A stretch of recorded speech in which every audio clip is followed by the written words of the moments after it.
o sea. Vale. Pues nada, lo primero es para ti, porque viendo la película te lleva a puñales por la espalda, pero Sí. a mí me lleva mucho más lejos todavía. Me lleva a un cadáver a los postres, me lleva, y sobre todo me lleva al gato y el canario. Sí, señor. Entonces, esa es la línea que quería seguir. Sí, sí, mucho más atrás. Yo creo que lo de Puñales por la espalda es porque ha sido una película que ha tenido mucho éxito recientemente y se hermana con eso, pero antes lo comentaba que yo creo que hay toda una tradición de casas que atrapan, que es como un pequeño subgénero dentro del cine, que es la casa y personajes dentro. Y viene de ahí, sí. La formación del reparto fue muy complicada, de los hermanos, que es el padre, Sí. esos personajes encerrados. Sí, fue muy peleada porque yo tenía muy claro a Fernando, me ilusionaba mucho trabajar con Goya, tanto por la elegancia como por el buen hacer como Esto lo está intérprete. diciendo por algo. Antes he dicho que era muy elegante.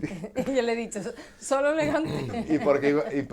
Y fui construyéndolo a partir de tener al hermano mayor, que para mí era muy importante, y ahí fuimos construyendo la familia.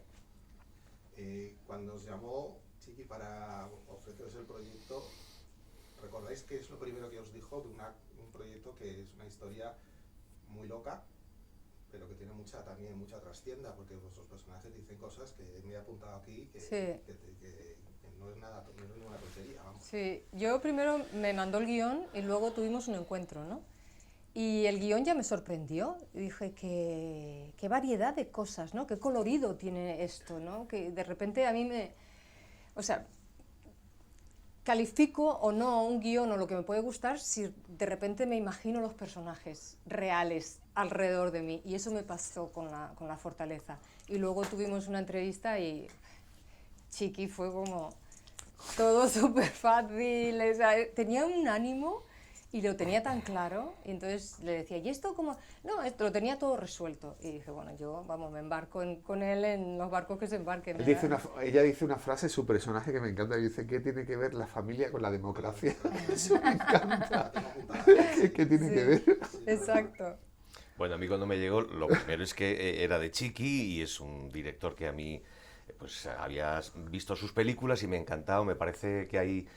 Cuando te gusta mucho el cine y has visto mucho cine, llega un momento en que buscas cosas nuevas, originales, nuevas combinaciones. Y esta combinación que había en el guión, aparte de que, bueno, me encantaba lo que hacía, pero esta combinación de Buñuel, Berlanga, Kusturica, Tarantino que hay en la película, me pareció alucinante y digo, esto va a ser muy divertido de rodar. Además, sabía de su carrera teatral, con lo cual... sabía que íbamos a conectar bien. Yo también tengo un amor por el teatro muy grande y había visto cosas de su grupo y realmente, bueno, pues intuía que de ahí iba a salir algo muy explosivo, como realmente ha sido. Es una comedia pero con mucho trasfondo. Veía ahí cosas que tienen que ver incluso con... no sé, con nuestra historia política, personal, histórica, y luego veía ahí un montón de reminiscencias de películas que me gustaban, así que, vamos, fui de cabeza. Ya para los tres en general, la película está ambientada prácticamente en un solo escenario, con unos personajes muy limitados, ¿no? Sí. Como una obra de teatro, ¿no? Fue complicado la planificación, digamos, de toda la película, y para vosotros los ensayos y el trabajo entre vosotros, que era como si estuvierais haciendo una obra de teatro un poco, ¿no? Bueno, ayudó mucho los ensayos también porque Chiqui marcó unos juegos de niños, juegos de adolescente, juegos de... Sí, para convertirlos en familia, como que tuviera un background. Sí, y eso nos ayudó mucho también. O sea, el ya ensayando así y con tan... Bueno, Sí. tuvimos tiempo de ensayar, Sí. ¿no? Pero sí es verdad que había como... Bueno, yo es que nunca he hecho teatro, estoy deseando, pero he estudiado teatro 4 años y es verdad que era como volver a la escuela, ¿no? Estar ahí... Sí, para mí el punto es Sí. el que puede rodar cronológicamente. Ahora mismo acabo de terminar otra película que hemos podido hacer así, y el rodar cronológicamente hace que la peli vaya creciendo, porque siempre en los ensayos aparecen cosas más allá del guión, pero luego en rodaje todavía más. Entonces, si hay cosas, modificaciones, cosas que estás haciendo crecer y ruedas cronológicamente, las puedes añadir a las secuencias posteriores. Si no lo haces cronológicamente, no, y en este caso se pudo hacer así. Sí. Entonces, y luego con un director muy abierto y con una mente muy creativa como Chiqui, entonces yo creo que nos ayudó mucho No, es que ese rodaje así, un cronológico. actor más, quiero decir, del equipo, ¿no? Sí. Que entiende muy bien el trabajo del actor también. Sí, planificarla no fue difícil, porque estábamos allí ya metidos. Nosotros convertimos una casa arte, Salvador Caravanti y su equipo, convirtió una casa abandonada en una casa vieja, porque cuando llegamos, yo creo que mi mayor logro es convencer a los productores de que había que rodar allí. Porque ellos no tenían electricidad, no tenía agua, estaba lleno de animales, y yo decía, ¡es la bomba! Es Y me increíble, dijeron que sí, no, sí. que había que irse a Madrid. Y yo insistí hasta que los convencí. Yo creo que eso fue la piedra angular. Y ya, como empezamos a magrear la casa, el set, lo hicimos muy nuestro. Que la casa es impresionante. El Palacio de Poyatas está, el arquitecto es Aníbal González, que es el mismo de la Plaza de España de Sevilla. Y es una casa muy particular. Solo la fachada es como un castillo, pero es un castillo tenebroso y un castillo al mismo tiempo con un regusto muy español. Es muy bonita y tiene Sí. unas estancias dentro realmente mágicas. Yo creo que personaje la gente la va, Sí. Exacto, totalmente, es el- la gente sí. la va a disfrutar mucho. Es como que dan ganas de recorrer esos pasillos, meterte en esas cámaras, habitaciones, Sí, las pero cuando chimeneas, tienes las luz, cosas, ¿eh? ¿no? Si no tienes luz, Sí. yo me negaba, o sea... Sí, teníamos incluso una Es que tenía- habitación tenía maldita en la mucha- casa, ¿eh? tenía Había mucha una vida, que, esa que el casa. equipo la evitaba. Había una habitación Sí, donde sí. decían que pasaban cosas, que se oían ruidos y que... Como tiene que ser. Como y por, tiene y que por ser. ahí Como tiene que ser. la gente pasaba más deprisa, ¿no? Aceleraron un poquito el paso cuando se acercaban a esa habitación. Sí, es verdad. Entre las frases, que hay muchas que a mí yo me queda, una de las que más me gusta es cuando uno, no sé qué personaje le dice del de Fernando Tejero, tiene cara de actor secundario. Ah, sí. Son así feos, como ya. Ay, ay, no caigo. Sí, sí, lo decía yo en la película. Normal tirando a feo. Sí, es normal tirando a feo. Pero lo de cara de actor secundario se me llamó la atención porque vosotros creéis que verdaderamente es que existen actores con cara de actor secundario. Sí. En Sí, el cine de Hollywood de toda la vida había exacto, algunos, exacto. y en España ni te cuento.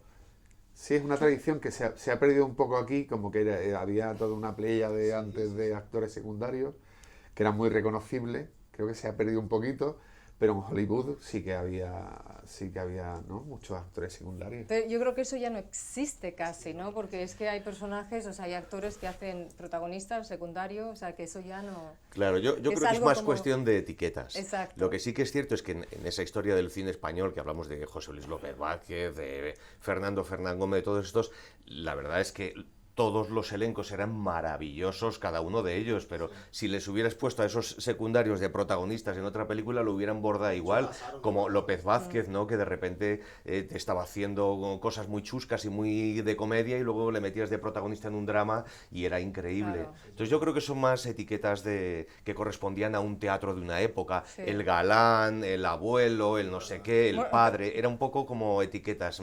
Sí. Yo creo que... Como muchas cosas de la película, ¿no? Que son como estereotipos de antes. Y que Sí. no- Sí, sí, sí. Goya, tu personaje es una mujer, yo me apunto aquí, es dura, es implacable, es cruel, pero dice en un momento de la película que se siente sola. Claro. Y ahí está el punto vulnerable al que te agarrarías, ¿no? Para construir a esta mujer, ¿no? Claro, yo la veía muy atormentada a ella. Lo que pasa que no es capaz de mostrar porque no sabe manejar lo emocional. Porque no ha podido, y desde pequeña, que esto pasa mucho, bueno, en la película y en la realidad, ¿no? Que cada uno tiene su sitio en la familia, y como te toque ser el mayor y el responsable, y lo repito y lo digo siempre que hago una entrevista, pero es verdad, cuando hay un niño pequeño que nace, al de 3 años le dice, eres el hermano mayor. Y dices, ¿y qué sabe el niño de ser hermano mayor? Y entonces esto les pasa un poco a los dos personajes, ¿no? Y a Mónica, sobre todo, ella no quiere mostrar sus debilidades porque se supone que no puede, o que, no lo sé, que tienen su fantasía. Pero sí me ayudó mucho porque yo me fijo mucho también en las personas, en la vida real, en determinados gestos, ¿no? Que a veces cuando dices una cosa dicen, esta persona es así, pero luego le dices algo y hace un gesto que digo, uy, por dentro hay mucho más que lo que tú ves, ¿no? Como esto, bueno, pasa siempre. Sí, Sí. sí. Sí que las películas, tú has rodado 3 películas, 3 Sí. largometrajes, Sí. han pasado creo que 10 y 11 años entre cada uno Sí. de ellos, ¿no? Es tan complicado, ¿no? Para mí sí, para mí y para muchos compañeros. Creo que la continuidad, y cada vez más, bueno, ahora hay muchas plataformas y muchas series. Yo estoy rodando series, pero para mí levantar pelis siempre es muy difícil. Supongo que no es porque sea, sea positivo o negativo, pero que son diferentes y no encuentro el camino a hacerlas, pero me pasa a mí y a otros compañeros. Es decir, que para mí, mínimo levantar una peli son de 2 a 4 años. Yo creo para mí el tema es que cuando quieres salirte un poco de lo mainstream, y esta es una comedia muy divertida, con su toque de thriller y tal, pero es distinta. Tiene un toque de originalidad que eso, pues los productores de esta película lo han sabido ver y han sabido llevarlo adelante, pero el valor es ese, que a veces cuesta ver el valor de las cosas distintas. Y este es el punto que tiene esta película. Verdad, porque por eso os preguntaba qué os contó la primera vez, porque no es una película, bueno, está dentro de un género muy determinado, pero no es tan fácil de explicar. O sea, se sale un poco de... Sí. Y supongo que también a la hora a los productores decir quiero hacer esto, ¿no? Por supuesto, sí. Sí, a los productores tienes que encontrar cómplice. Y después, claro, no está dentro de... No es una peli de una cadena que está manufacturando un tipo de comedia, ni de otra cadena. Entonces es muy difícil encontrar la financiación y construirla y levantarla, ¿sabes? Pues has hablado de hijos, ¿no? Me llamó la atención, creo que ninguno de los personajes de los 5 hermanos tienen hijos, ¿no? Sí. Eso está inspirado en una familia que yo conocí, con un padre, un buen amigo, con un padre muy autoritario, y curiosamente ninguno tenía hijos. O sea, que es Sí. una casualidad. Y de hecho, en mis 5 errores está inspirado en otra familia, que lo decía el padre. Siempre que hablaba de Pues su que hijo, imagínate, o sea, decía mis errores. es tremendo, ¿no? El poder de la palabra cuando Sí. te estás formando. Y esto al final, porque claro, hay edades en las que ya estás con el recuerdo de lo que has vivido de pequeño, que eso es lo que se tatúa. De hecho, a mí hay una cosa que me sorprende mucho, que es con el tema del Alzheimer. Nos estamos yendo a la comedia, pero ves a esa gente hablando de cuando tenía 5 años, cuando tenían 6, se acuerdan de los profesores que tuvieron en el colegio, y dices, pero no se acuerda de cuando tenían 45 años, pero sí de cuando tenían 6. Entonces esto es lo que realmente hay que formar. Y claro, estos niños que han crecido así, que han tenido un padre así, yo creo, desde el personaje de Mónica, pánico, ¿no?, a tener un hijo. Y también está hablando de una España que yo creo que está desapareciendo o que está en proceso de desaparecer. Sí, o que Para mí es una película muy española en ese sentido, en la iconografía, en lo que se cuenta. Tu personaje está siempre como arriba, o sea, está siempre como en el extremo, ¿no? ¿Fue agotador para ti el mantener todo eso, toda esa fuerza que tiene y el estar siempre como muy, muy, muy arriba, ¿no? Bueno, pasa por un recorrido muy amplio desde el principio en el que se ve, digamos, el nacimiento de la comedia siempre está en la tragedia, más una vuelta de tuerca, ¿no? Entonces el comienzo de ese personaje es un comienzo que está en el desastre y poco a poco se van ocurriendo cosas, van ocurriendo problemas físicos, heridas, cosas, se va transformando el vestuario y se va transformando el personaje también en algo más... Yo creo que pasa por un periodo de comedia, luego pasa por un mundo clownesco hasta llegar a un territorio más de una emocionalidad visceral. A mí esos arcos me resultan interesantes. Lo que también me resulta interesante es que en esta película pues hacía falta un grado de energía potente, porque lo que se está contando es muy bestia, entonces no podíamos quedarnos tibios. Y yo por lo menos, a mí me gustan las películas atrevidas, me gustan las películas que te transmiten y que hacen a la gente explotar en carcajadas como en esta, ¿no?, en los pases que hemos visto. A mí eso me interesa y realmente pues creo que hay un lugar para la contención en otro tipo de trabajos, en el drama.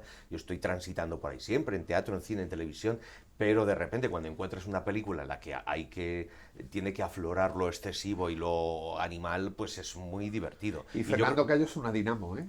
Nació para invadir países y ese tipo de cosas. Y después a mí me gusta mucho, yo prefiero tener actores que saben hacer comedia, que me parece un signo de inteligencia, porque es mucho más fácil después y más interesante cuando interpretan tragedia con cierta distancia y más inteligencia. Llevarte un actor genuinamente dramático o trágico a la comedia, eso es pico y pala. Al principio de la película, yo creo que es nada más empezar, alguien dice la vida es un juego. Sí. Esa, digamos, es la declaración de Sí. intenciones de toda la película, ¿no? Sí. Y eso me recuerda, que no la he nombrado antes, a otra película, que es El fin de Sheila, No sé cuál es. una de Herbert Ross, que es de unos... La tengo que ver. Tienes que verla porque yo creo que tiene mucho que ver con la tuya. Vale, El fin de Sheila, vale. con Apuntado. Raquel Welch, seguro Sí. hay un montón de gente en la película, Vale. y es un grupo de personajes que se reúnen y les proponen un juego Vale, para... Bueno, vale, la voy a ver, gracias. La vida es un juego, es... Sí, Sí, lo dice Manolo Sí. Zarzo al comienzo de la película. sí, es lo que dice, que le dice el personaje, dice después el personaje, que la risa es lo único que te Ya. mantiene alejado de esta tragedia. Lo de que empiecen bailando, eso también entra dentro de la vida es un juego, ¿no? Sí, sí, es como algo muy infantil. Eso te descoloca un poco porque no Sí. sabes lo que vas a ver. Sí, Sí. y es un sueño, además, es pasa de un juego a una tragedia, y también habla mucho de cadáveres ocultos y de algo en el inconsciente, ¿no? Colectivo. Tu Que yo, personaje, sí, perdón. no, que yo creo que tiene algo de eso la peli, perdón. Si tu personaje empieza bailando y termina casi tirada en un hoyo, ese también lo mismo que le preguntaba a Fernando, ¿no? Ese proceso, ¿cómo fue? El construir que empiece de una manera y acaba hecho unos zorros. Sí, Pobre. y que al final, pero claro, que al final, digo, no en ese extremo, pero que en la vida, si estás consciente y te pasan cosas y modificas, te puede pasar algo de eso. Aquí está contado desde un extremo, pero es verdad que no somos los mismos con 6 años que cuando tienes 40 o 50, o sea, has tenido una evolución hacia un lado o hacia otro.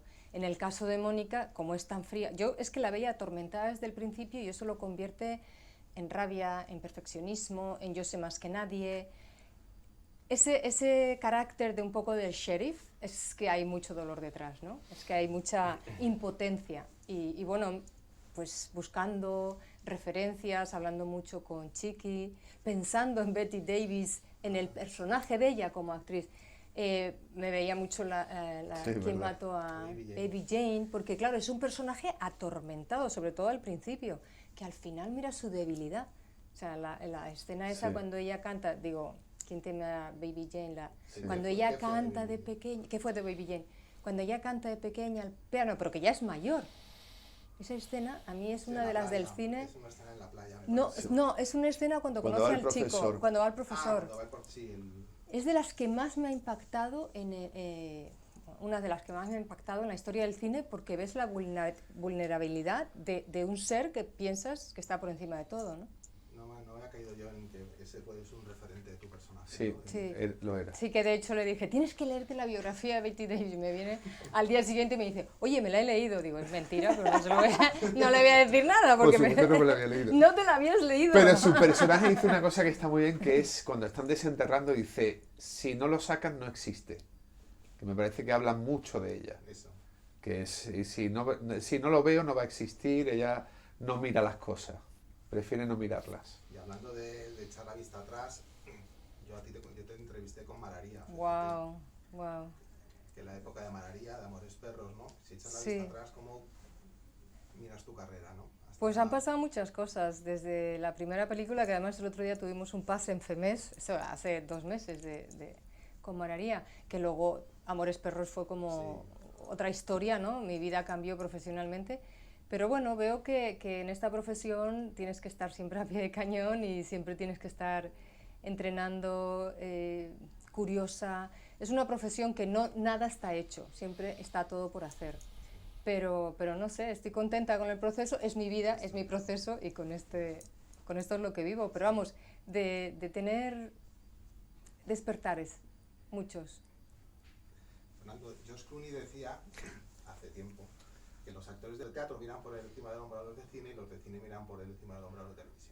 ¿Es así? Bueno, yo creo que es una cosa... Eso antes. Yo creo Sí, que es una exacto, cosa, sí, es una estaba cosa cambiado. antigua. Ahora mismo, bueno, yo he transitado desde Por el eso comienzo te- de mi por carrera. esto le pregunto, porque tú has De hecho, estado- o sea, yo ahora mismo estoy ensayando teatro, acabo de terminar una película, estoy promocionando una película y al mismo tiempo estoy grabando una serie de televisión. Entonces, ¿qué te puedo decir? Claro. A mí mismo no me miro por encima del hombro por hacer una cosa u otra. Yo creo que eso corresponde a arquetipos del pasado, en el que pues quizá el teatro tenía una cosa como más aristocrática, pero eso ya no está. Eso, yo creo que ahora hay tránsito entre el teatro, el cine y la televisión también conocemos mucho más las herramientas técnicas para trabajar en el audiovisual, que son distintas que en el teatro. Casi todos hemos pasado por un entrenamiento específico para trabajar en cine o en audiovisual.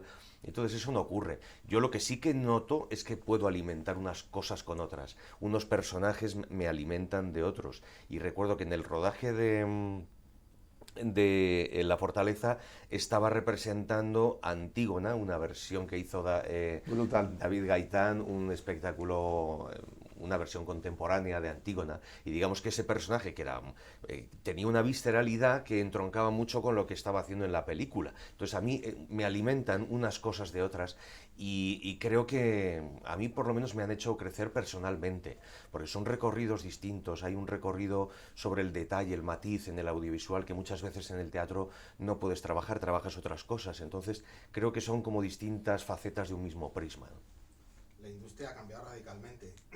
Ahora mismo con las plataformas, ¿cómo lo veis vosotros, no? ¿Cómo veis vosotros esto que ha afectado tanto a vuestra profesión, no? Porque yo desde el punto de vista de periodista cinematográfico veo que ha sido una revolución absoluta. Total. Yo creo que estamos en medio de eso, yo creo que estamos reseteando, que todavía no sabemos hacia dónde vamos. O sea, tengo esa sensación, ¿no? Que no es que hayamos empezado algo y ya está, ya sabemos que esto va a estar por un tiempo. Yo creo que estamos buscando el sitio a aterrizar. Yo creo ¿no? que se ven más historias, se ve más cine, se ve más ficción que nunca. Es que ahí está la paradoja. Claro, Es que se ve muchísimo. muchísimo. Sí. Pero el cine, en cambio, está... El cine está languideciendo, las salas, la gente no va a las salas, que es un problema. Después Una a nivel pena. industrial, porque yo creo que nosotros hablábamos de la industria cinematográfica de este país, que yo creo que realmente industria no existe como una industria, pero en cambio con la televisión, con la ficción, ahora hay mucha producción y se está empezando a crear una industria, tanto para tus derechos como para poder reclamar, para poder conformar un oficio. Yo creo que eso está muy bien. Hay que ver cómo será el ajuste. Yo creo que ahora mismo hay sobreproducción. Todas las plataformas quieren tener contenidos, hay un poco de sobreproducción, y después hay a veces mucho paternalismo o mucho contenido direccionado dentro de las plataformas. Entonces, bueno, es lo que dice Goya. Yo creo que ahora mismo es una eclosión, que esto tendrá que ajustarse y ver en qué quedan las salas de cine. Pero es verdad que parece como el teatro, que nunca languidece, que siempre ha estado en crisis desde hace 3000 años, pero ahí sigue, porque está el efecto, está en vivo, no es problema. Es decir, cuando pasó la pandemia la gente fue al teatro en masa, pero no a las salas de cine. Entonces habrá que ver cómo se reestructura eso, o si se acaba teniendo una sala de cine en casa. Es que no sé qué va a pasar. Sí, que de hecho ya las pantallas de cine para poner en casa son... Pero se pierde el acto colectivo. Claro, yo el de elemento hecho, colectivo, fíjate sí. que, no, el acto colectivo y el no distraerte. Porque yo no puedo ver una película comiendo, por ejemplo, o sea, porque me puedo perder el segundo de la película. Y en el cine, pues comer palomitas si te apetece, pero no te lo pierdes. Pero mirar hacia abajo para comer, te estás perdiendo igual el... Sí. Si el público El tiene tema un de- efecto siempre multiplicador. El otro día hicimos un pase en Almendralejo, que está muy cerca, bueno, estaba alojado gran parte del equipo y está muy cerca de la localización de la película. Entonces, el hacer un pase con entradas agotadas en un cine en Almendralejo, aquello fue una experiencia gloriosa. Pero ese contagio que se produce sobre todo en la comedia, esa risa compartida, ese elemento colectivo, es lo que hace maravilloso, y es por lo que hay que ir al cine a ver La Fortaleza el 23 de junio. Bueno, Porque esa claro. experiencia no la puedes vivir en casa, ¿no? No la puedes vivir cuando estás ahí sentado en tu sofá, no, es otra cosa. Y sobre todo con la comedia crece, se hace más brillante en público y es más divertido. El Y terror. el terror. Bueno, y claro. todo. Y, Bueno, co- todo, y sí. compartir Porque al final- la charla posterior con los amigos. Pues Claro. anda, que esto es como tú, pues no, esto se parece a tu marido, a tu mujer, esto no sé qué, jajaja. Pues tiene que Mira, ser ¿sabes? Ese tipo de educacional, cosas. ¿no? Hay No, y- que educar a la gente en ir a las Claro. salas de Pero cine. es que sobre todo además son 2 horas, o un poco más, o un poco menos, de estar ahí. Sin móvil, sin pantalla, claro, sin de nada. no hacer ahí. nada más que estar ahí. Y entonces eso, Disfrutando. claro, hace que lo disfrutes mucho más. Yo siempre pido, a los que entrevisto, pido que llamen a la gente al cine a ver sus películas, ¿no? Claro. Porque mi web es para los cines, entonces Sí. Claro. la revista era para los cines, Cinerama, entonces Claro. era para que vaya la gente al cine, ¿no? Sí, que no se claro. quede el cine como un museo, sino que se quede sí. como algo cotidiano, que puedas Sí, ir y disfrutar. Y además, date 2 horas a disfrutar. También hay una cuestión de estrategias. Cuando se hace el Día del Espectador, este día, la fiesta del cine, Sí, sí. se llena.